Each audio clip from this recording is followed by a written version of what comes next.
এই জনগণকে মুক্ত করতে এখন আমরা সব আবার রাস্তায় নেমে এসেছি। আমরা আজকে এক দফার দাবিতে আজকে এখানে হাজির হয়েছি। আমরা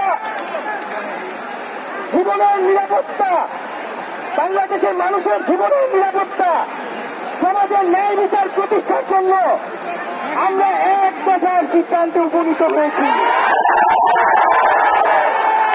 এই সরকার কোনোভাবে আর এক মিনিটও ক্ষমতায় থাকার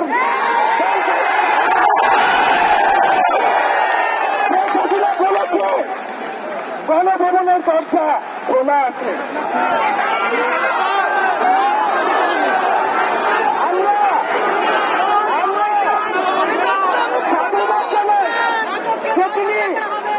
বুঝতে পেরেছে যে গণভবনের দরজা খোলা রাখতে হবে।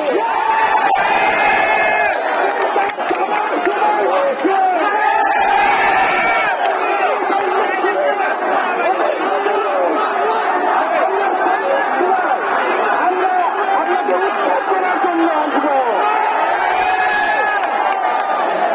বন্ধুগণ,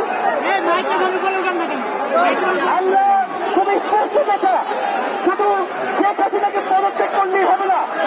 এই যে খুন, লুটপাট, দুর্নীতি এই দেশে হয়েছে তার বিচার হতে হবে।